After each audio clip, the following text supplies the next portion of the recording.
People are reaching for AI the moment that anything gets hard, and something about it feels deeply wrong. You can't quite put your finger on why, but you know in your gut that something important is being lost. I've been feeling this too, and I've been trying to figure out how to talk about it in a way that goes beyond, I'm worried about what AI is doing to our brains. Because that's true, but it's not specific enough to help anyone understand what is actually at stake. So I've been digging into the neuroscience, and I think I found some language that might help, whether you're trying to figure out your own relationship with AI, talking to young people about it, or just trying to understand why this all feels so uncomfortable. Because what I keep coming back to is this. Most of us don't actually understand why struggle matters. You might know intellectually that productive struggle is how learning happens.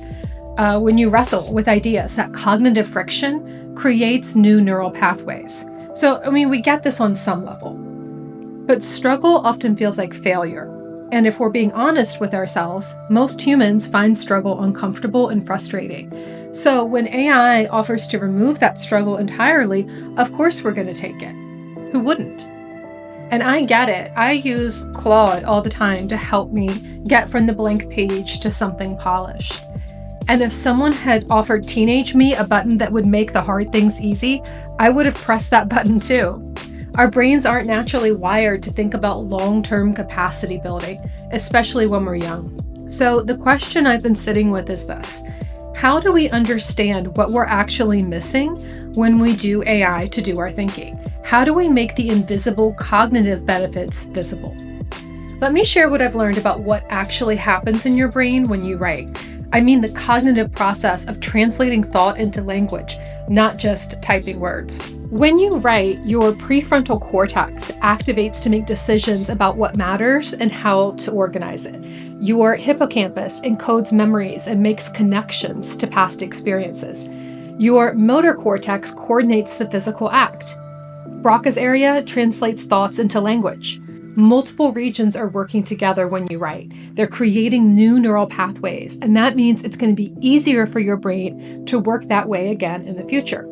So writing is literally brain building. Every time you struggle to find the right word, every time that you delete a sentence and you rewrite it, every time you stare at a blank page and force yourself to just put something down, you are strengthening cognitive pathways that you will use for the rest of your life. But when you ask AI to write for you, those regions of the brain stay quiet. Your brain is just not activated in the same way. And when you paste an AI-generated essay into a document, that feeling that you have that something has been bypassed, you're right. The entire cognitive workout just got skipped. And what's been disturbing me, and I think maybe a lot of other people are feeling this too, is that we're acting like as long as we can prompt AI well enough to get a decent output, then we're developing a valuable skill. And maybe we are, but prompting AI and editing its output are two very different ways of thinking. When you prompt AI, you are essentially giving instructions and then evaluating what comes back. And that's assuming, of course, that you actually bother to evaluate what comes back and don't just copy paste.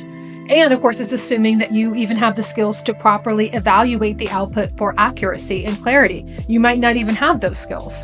So when you're prompting AI, you are playing the role of manager or editor, not so much creator. And there's some cognitive work there for sure. You need to know enough to recognize whether the output is good or not. But you're not doing that deep work of organizing chaos into meaning. You're not forcing your brain to make 1,000 micro decisions about word choice and sentence structure. That's the part that makes writing so cognitively exhausting, right? You're not building the neural pathways for translating fuzzy, half-formed thoughts into precise language. You're not strengthening your ability to hold multiple ideas in your head simultaneously and figure out how they connect. So if writing is like building a house from the ground up, planning the foundation, framing the walls, connecting the systems, then prompting AI is like walking through a pre-built house and deciding whether or not you like it. Both require some thought, but only one builds the skills of an architect. And what concerns me most is this. If you're young, your brain is in this incredible phase of development right now. It's pruning unused neural pathways. It's strengthening the pathways that get used regularly. So this is the time when you are building the cognitive infrastructure that you will use for the rest of your life. And if you spend these years prompting and editing AI instead of doing the actual cognitive work of writing, then you're building a different set of skills. You're becoming good at evaluating and at refining AI output, but you're not building the pathways for deep thinking, for original idea generation, and for authentic self-expression, at least not in the same way as if you were doing it on your own. And the thing is, those pathways are harder to build later. It's not impossible, but your brain is most plastic and most adaptable when you're young. There's this very precious window of time where your brain is most malleable and forming these skills is the most natural. And I think this is what we all need to understand, whether we're 15 or 50 or 100. The adults using AI for writing, we have already spent years building those neural pathways. We learned to write in an era where there was no other option. So we did the reps. Our brains have those strong pathways. The infrastructure is built. And we don't yet know what happens when someone skips building those pathways entirely and jumps right to producing high quality writing with the click of a button. It's never happened before in the course of human history. And those of us who value human thinking, who value originality, creativity, critical thought, we are concerned that we might be finding out the hard way what happens. And it's disturbing. But there's another aspect of this that matters just as much as the cognitive capacity. And this is where the conversation to me gets really interesting. I know my writing voice. After decades of writing without AI, I have figured out how I think, how I organize ideas, and what style feels authentic to me. I know when something sounds like me, and I know when it doesn't. So when I use AI to draft an email or to clean up some clunky phrasing, I'm using it as a tool after I have done decades of cognitive work on my own. I've also done decades of fact-checking. I have knowledge and lived experiences that help me flag information that might not be correct. So I have a really strong sense of, wait, that doesn't sound quite right. Is that really true? And if you're younger, you're still building that. You're still figuring out who you are and how you think. You haven't written enough to discover your unique voice yet. And part of being young means your most important inner work is uncovering who you are. You want to discover what you like and what you don't like. You want to experiment with your own personal style and opinions and beliefs. You want to try different activities and hobbies and ways of learning and just see what clicks. Humans naturally gravitate toward self-individuation and self-expression during the preteen and teenage years, and it's really healthy. So here's where AI gets tricky.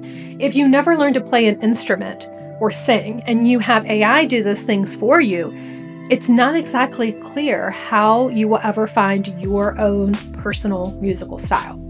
Your style will be heavily influenced by AI, and you'll be skipping over the struggle and the practice that leads to becoming really proficient in music. Same thing with graphic design, and same thing with writing.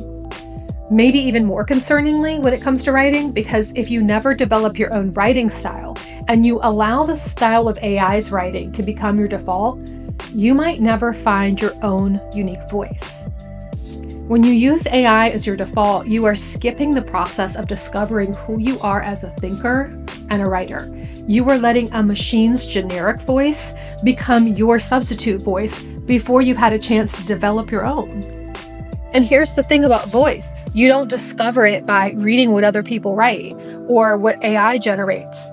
You discover it by writing badly, by figuring out what feels true to you, by trying different approaches. And that process takes time. It takes a lot of writing. And I can see it in my own work. In 2022, I was writing the second edition of one of my books, and more than 10 years had passed since I had written the first edition. I could see the difference in my original writing. 10 years prior, my writing was clunkier, it was stiffer, there were more awkwardly constructed sentences, there was just less flow between ideas. And this matters to me because I'm a writer, and people who don't use the written word to express ideas for a living might not care as much. But the final piece here is what writing really is. Sometimes when we talk about writing, we talk about it like it's a way to show your thinking, but that's not quite right. Writing is the thinking. How many times have you started writing something and then discovered halfway through that you actually believe something different than you thought you did? Or you were explaining a concept and you realized mid-sentence that you didn't understand it as well as you had assumed. That's because the act of putting thoughts into words forces a level of clarity and organization that just thinking about something doesn't require. And this is what we're losing when we turn in AI written work and assignments. We're not just skipping the writing, we're skipping the thinking. So you might read what AI produced and think, yeah, that sounds right. But you never did the cognitive work of figuring out what you actually think. Even in nonfiction writing, you still have to choose the lens from which to view things. You have to decide which angle to take. You determine which facts are most important to report and which facts don't warrant being emphasized. And it's this piece that's so problematic.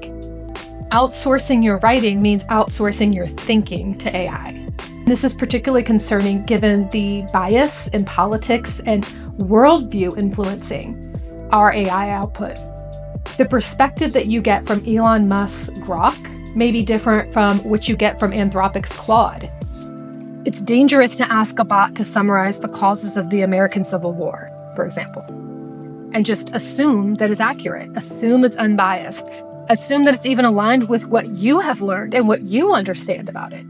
If you're just copying and pasting from AI, you might not even agree with what the bot said, or give yourself the opportunity to consider if you agree. These skills matter beyond school. The future belongs to people who can think clearly, who can connect disparate ideas, who can see problems from multiple angles, and who can articulate solutions. The future of our society and our planet depends on what people think, know, believe, and do. And you cannot develop and refine those skills by consuming and regurgitating AI-generated content. You develop those skills and you refine them by wrestling with ideas yourself and practicing ways to express your views. And there's one more thing that I want to say about this. The part that I think hurts the most when someone submits work written by AI, and I'm not just talking about assignments, I'm talking about when someone sends me an email or they respond to something in social media and I could tell they didn't even write it themselves. I'm on Reddit a lot, and the amount of AI generated content on Reddit right now, it's awful. And the thing is, like, you can tell which posts, which assignments, which emails have AI involvement, not just by the bot language tells, not just by the ones that seem too perfect or too formal, or the stereotypic AI writing. You can tell what was written by AI because it doesn't have a soul. And this is difficult to explain, but the writing has no quirks. There's no unexpected turns of phrase, no moments where someone's personality leaks through. There's no evidence that a real human with real experiences and real feelings sat down and tried to capture something true.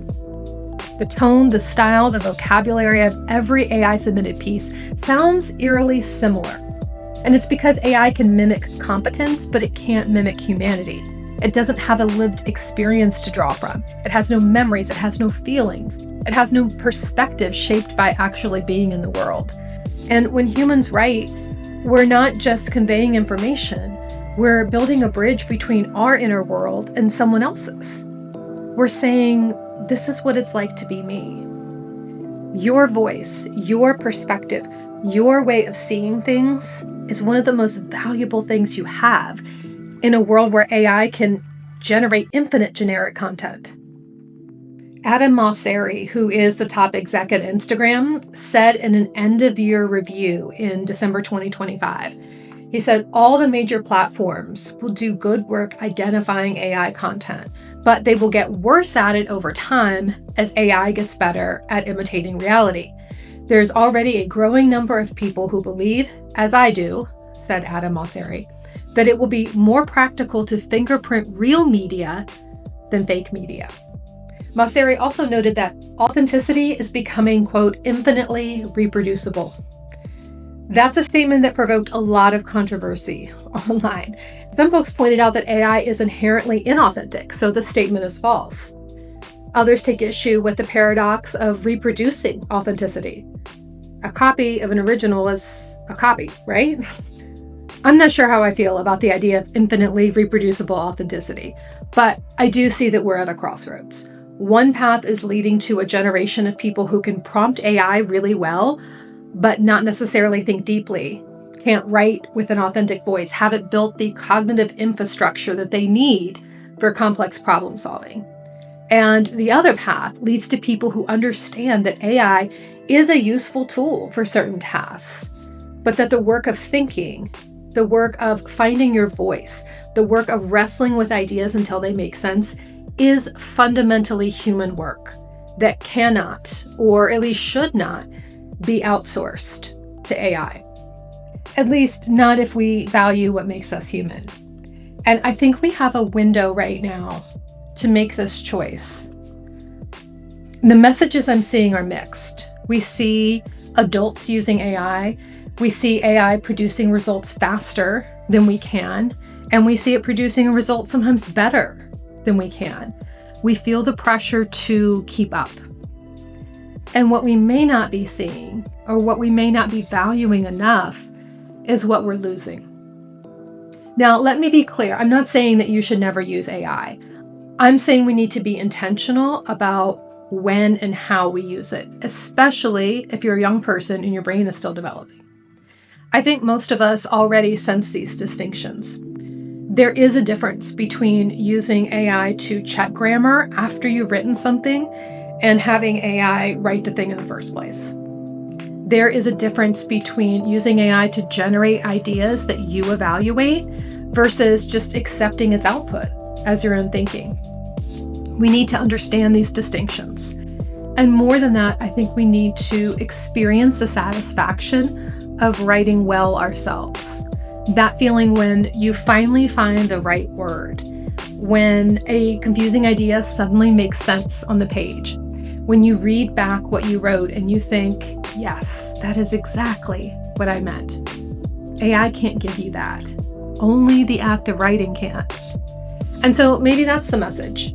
Not AI is bad, but writing things yourself creates benefits that are irreplaceable and worth experiencing on a regular basis.